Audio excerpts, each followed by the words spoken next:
This game launched with a more than 1,300,000 peak player count on Steam. And this was only its Western release. And what's even more important, this game had a 33% player attention. Not a week in, not a month in, not 2 months in, but a year in. Lost Ark was one of the biggest and most successful launches of a game ever seen in gaming history. The most common complaint about this game for a very long time was that people just wanted to play more and they burned themselves out because the game was so good. And this was not a casual friendly game. A lot of the people who are calling Dark Souls a easy game played Lost Ark. Lost Ark was one of the hardest games ever designed, where bosses had literally 20 to sometimes even 40 mechanics that you needed to memorize all of them, otherwise you wiped a 4 to 8 person group. It was hard, it was brutal, and people absolutely loved it. And now, 4 years later, there's barely 6K people playing it right now. The fall from grace of Lost Ark has been absolutely devastating. From a game where people literally begged the developers to add more microtransactions, not because it was pay to win, not because those microtransactions were so good, even though they were ridiculously good. Lost Ark skins for Unreal Engine 3 were absolutely blissfully perfect. It was insane. Because people wanted to support Smilegate, the developers of Lost Ark, so they can make more of it. One of the greatest falls in gaming of all time. To understand where Lost Ark is today, we have to go back to the beginning. Although the game had already been available in Korea for several years, Western players have been hearing about it long before its official release. Videos showcasing the combat, class design, and Legion raids like Belshazzar spread everywhere on the internet. Even videos saying that the game Belshazzar was famous for beat. Vicus was famous for the Gunner screen. Oh yes. The mechanics of this game were beautiful. respects their time. Expectations could not have been higher. Then February 2022 arrived. Despite server issues and long queue times, players did not seem to care. Everyone wanted to log in. And honestly, it was not hard to see why. Lost Ark's combat was, and still is, some of the best you'll find in the entire MMO genre. Every class felt good. Yes, without question. This game has, I don't even know how many classes at this point, probably 15 or something like that. And all of them play uniquely, all of them feel distinct and unique, all of them can be built multiple ways. This is a dream game for many people just because of it. Boss encounters were cinematic, the soundtracks were amazing, and the visuals still hold up remarkably well even today. Most importantly, the Legion raids felt unlike anything many MMO players had experienced before. Every fight felt like a carefully designed boss encounter where mechanics mattered just as much as damage. For many players, including myself, that's exactly what made Lost Ark special. Lost Ark taught me that if you ever, in any game, under any circumstances, place some kind of shitty fire on the ground, it better be a mechanic that needs to be done right now or it wipes the whole raid. Otherwise, it shouldn't even be there to begin with. But after the excitement of the launch began to settle down, players started noticing some cracks beneath the surface. One of the first topics that dominated discussions was Phaons and monetization. Now, whether Lost Ark is truly pay to win has always been one of the most debated topics in the community. Depending on who you ask, Yeah, a lot of people with low skill called it pay to win because they wanted excuses. The reality is it doesn't matter how much you pay to win in this game because you can convert real life money into real life advantages and power advantages. Take less damage, deal less damage, but none of it matters. At the end of the day, the game is hard, so hard in fact that unless you're good, these advantages don't matter. You're just gonna fail, you're just gonna wipe the raid, you're just gonna be kicked, and you're not gonna be able to do them. Because no one wants to deal with your low skill ass, even if your item level is beyond reason. Probably get a different answer. If you want my opinion, yes, the game is pay to win. Some players argue that everything could eventually be earned without spending money, which is relatively true. And regardless of which side you're on, the perception is what matters. It's actually fully true. When it comes to MMOs, perception is often just as important as reality. When enough players begin feeling like opening up their wallet is the fastest path forward, it changes how they view the game. Another issue that was prevalent in Lost Ark was RMT, or real money trading. A lot of people talk about this constantly. This has been a very hot topic, obviously, for pretty much everything, starting from World of Warcraft to, I don't know, name an MMO that didn't that failed, even to RuneScape, I guess. That yeah, you can pay to win in literally every game. People are just kind of pissed that Lost Ark allowed you to pay the developers directly to essentially do that. But again, in Lost Ark, the skill mattered, and that was the thing that mattered the most. Instead of purchasing gold through the game's official shop, many players chose to buy gold from third-party sellers at lower prices. Since gold was tied to almost every progression system in the game, the incentive was obvious. Players could progress a lot faster while spending a lot less money than they would through the official shop.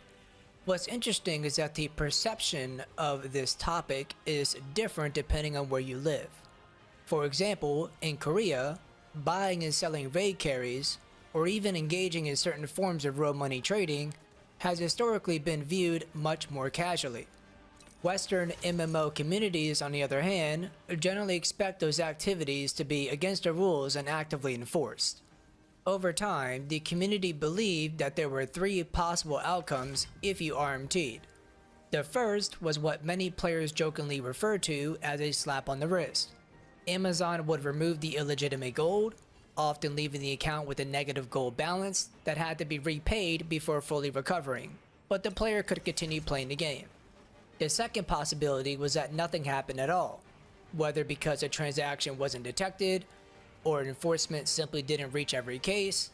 Many players felt Well, this was actually a big point in a Lost Ark. This was not the reason why people actually quit the game. The game kind of just became less fun with a lot of decisions that were made. that RMT activity went unpunished. That perception only encouraged more people to take the risk. And finally, there was the most severe outcome, a permanent ban. Some players did lose their accounts entirely for violating the terms of service.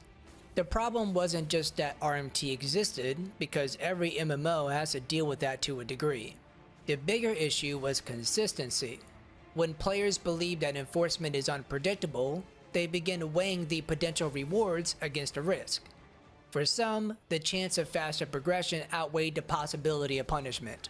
That perception fueled demand for third-party gold, which in turn encouraged botting, inflating the economy. By the way, I personally believe roughly something like 200 literal thousand of the initial players when Lost Ark came out were already bots. I kind of fully believe that, by the way, because botting was massive. And undermined confidence in the game's progression. But even that wasn't what caused the biggest problems. The real challenge came once players reached the endgame. If there's one thing we can all agree on, Smilegate knows how to design raids. Bolton, Vicus, Broshaza, Theamine. Even years later, these fights remain some of the most memorable encounters in the MMO genre. The sad part is that these incredible raids came with an unexpected downside.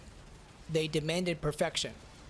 Learning these encounters was incredibly rewarding, but it also created. Yeah, that's the thing. They didn't have a practice mode. A lot of people did not want to go in and fail. Honestly, I mean, the average player in Path of Exile 1 got literally fucking filtered by filtered by Hillock at the gate. Their statistics were insane. How many people left the game just then and there after dying to the first, not even real boss, I would say. In Lost Ark, I believe most people would not be able to complete the story campaign, because while the story campaign did have bosses, it was kind of boss light. You know, there were only a couple of big mechanics that you need to worry about, only a couple of things that you needed to do correctly. Unlike raids where you need to do a shit done correctly and need to understand what's happening. It definitely was an experience that filtered out a lot of bad players.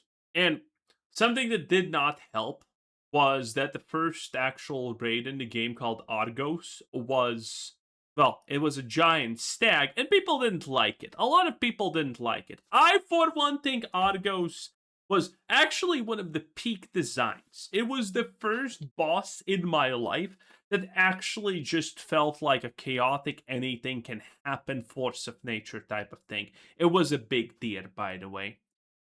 A lot of people didn't like Argos because sometimes you could just unluck with the RNG, and Argos would decide, I'm gonna ruin your day in particular, young one, and then just stun you 3 times in a row, so have fun with that one. But in general, I think Argos was actually peak design. Every other boss felt way more tame after him, and way more predictable and understandable. Argos was actually a force of nature. And I really enjoyed the fight, okay? In an environment where experienced players became increasingly reluctant to teach new players, which in my opinion should not be expected. Eventually, learning parties Yes. The real thing that probably killed Lost Ark was the fact that the game demanded you to be good. And it introduced some kind of easy mechanic stuff way too later on. The first easy mechanic was Clown, and that's pretty much when I quit the game, by the way. I played Lost Ark for almost 2,000 hours. I had 6 fucking characters. You know how many raids that is in a day? Well, not in a day, but in a week. A lot. That's like 30 fucking raids. Good times. I very much enjoyed it a lot. But around Clown, everything kind of broke. Because people were if you failed a mechanic 2 times, you're getting kicked. Even in World of Warcraft retail mythic raids, that does not still happen. Okay, I wish it happened. That would speed up the process. But in Lost Ark, no one was explaining you any mechanics that you did wrong. It's either you know it or you get kicked after failing 2 times. No questions, no excuses. Your own guild would literally kick you if you failed, because you got a lot of stuff to do and you don't want to spend an hour because someone does not know how to do the mechanics properly. That was it. It was honestly pretty brutal. And on that point, a lot of people started to leave because turns out a lot of people couldn't do the other very simple bosses, which was insane. Actually, not even the raids, but the simple storyline bosses and whatnot. As I found out, it was crazy. And the big thing about this was they introduced like an easy version of the raid that pretty much everyone could complete, but it took so much damage and it dealt so little damage, you didn't even get to see the mechanics that the boss actually did, so you didn't get to even practice the boss. So it was completely worthless. And so the player groups just diminished.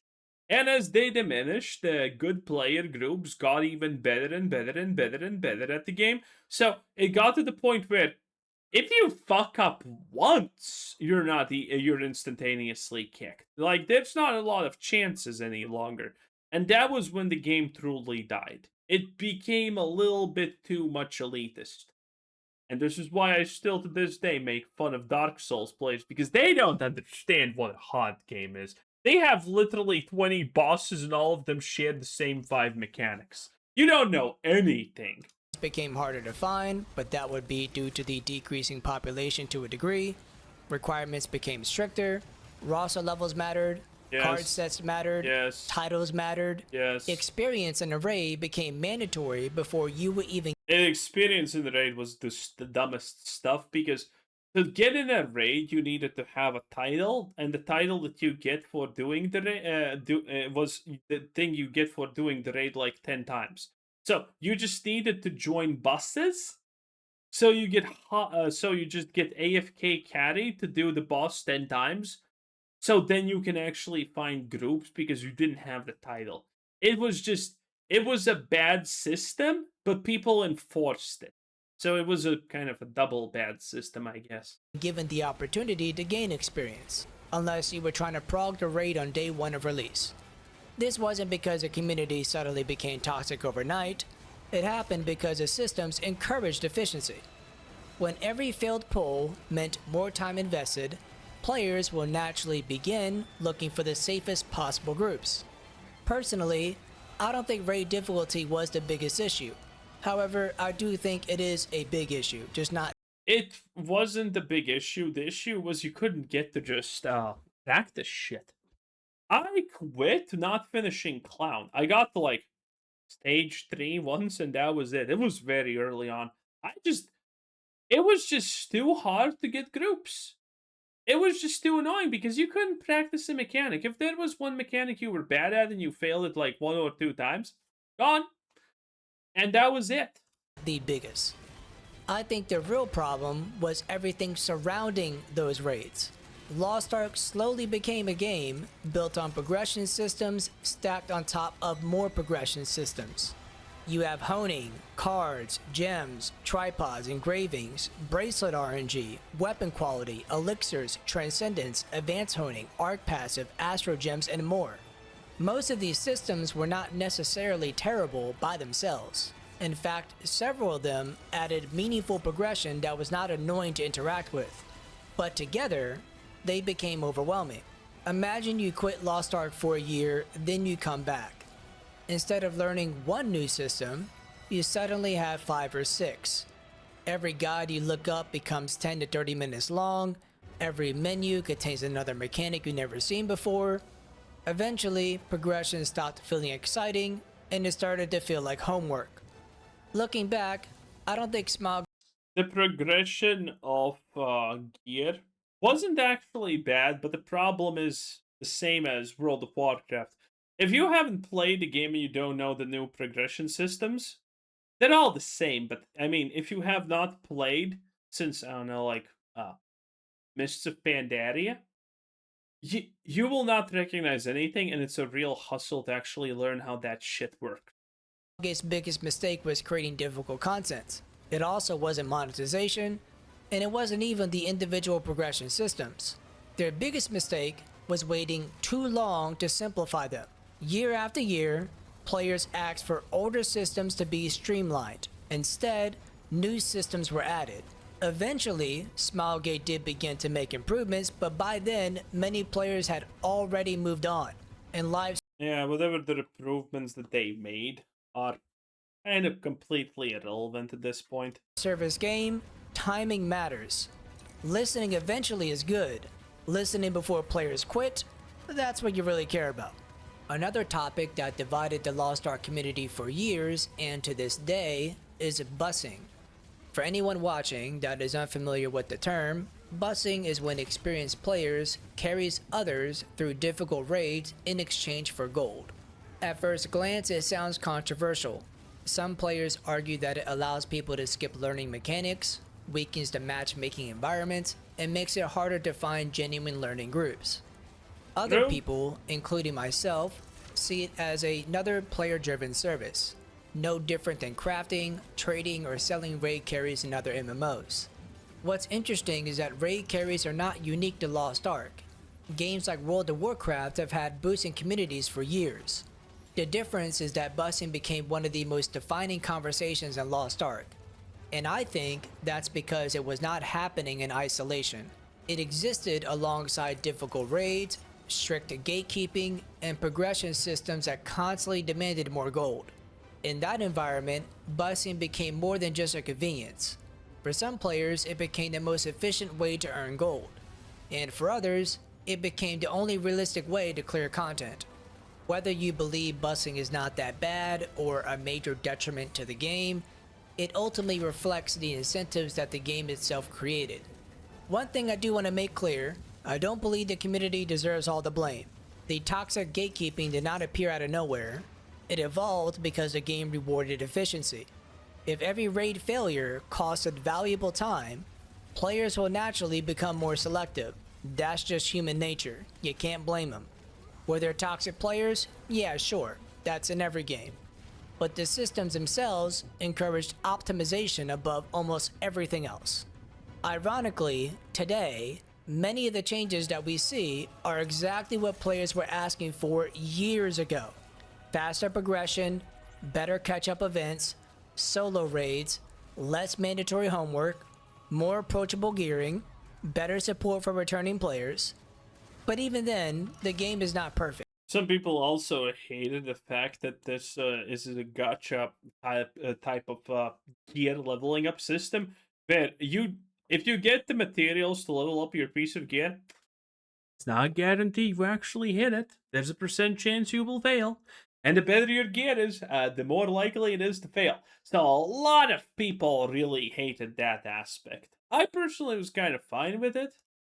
There are still progression systems to this day that feel overly complicated. There are still barriers for new players. But I would say for the first time in a while, it feels like Smilegate is trying to make Lost Ark more welcoming instead of more demanding. So what happened to Lost Ark? Well, the answer isn't as simple as saying the game died, because in many ways it didn't. Lost Ark still delivers some of the best combat in the entire MMO genre. The raids remain among the most creative boss fights available today. The music, world design, and class gameplay are still incredible. The game never, ever lacked quality. It lacked accessibility. True. Effectively, all of Lost Ark's problems were, in a way, except for the fact that you could not practice for the raids on your own, which is ridiculous. Lost Ark, in my opinion, could have been completely saved extremely early on if you just added a practice tool where you could literally just fight the full boss fight solo, or learn specific mechanics. You know, you just pick which mechanic you want to do on repeat, so you learn it. I stopped playing at Clown. You know why? Because in Gate 1, he had this stupid mechanic where it spun and you needed to do the thing with the card above your head and you needed to stand on. I could not do that shit. I fucking failed every single time. I don't know what's wrong with me, but I specifically could not do that mechanic. I failed it almost 100% of the time. The times I didn't, I probably got lucky. Only mechanic that was bad for me. But people kicked me out of the group because if you failed any clown mechanics, your whole team suffered because of it. That's how the game worked. And so it was really hard to play because I couldn't get that mechanic down. I could not do one of the simplest pie mechanics in the game. I don't know how, but I couldn't do it. Everything else has been pretty easy for me. Every other boss is not even close to a challenge, but that was a challenge for me for some reason. And again, there was no way to practice that mechanic. So I quit at some point. And that's it. Man, almost 2K hours played. Was a good time while it lasted. But yeah, most of the Lost Ark's issues, in a huge sense, were actually social and created by the community and driven just by how hard the game is for the average player. Again, a lot of people could not even do the story mode missions, which was insane because they were not that hard. But a lot of people fucking failed them. It was crazy, boys. It was crazy. In any case, that's pretty nice. That's a 10 out. That's a 10 out of 10 there. Dead Boy 523. Good video. Good stuff. Anyway, have a nice day. Bye.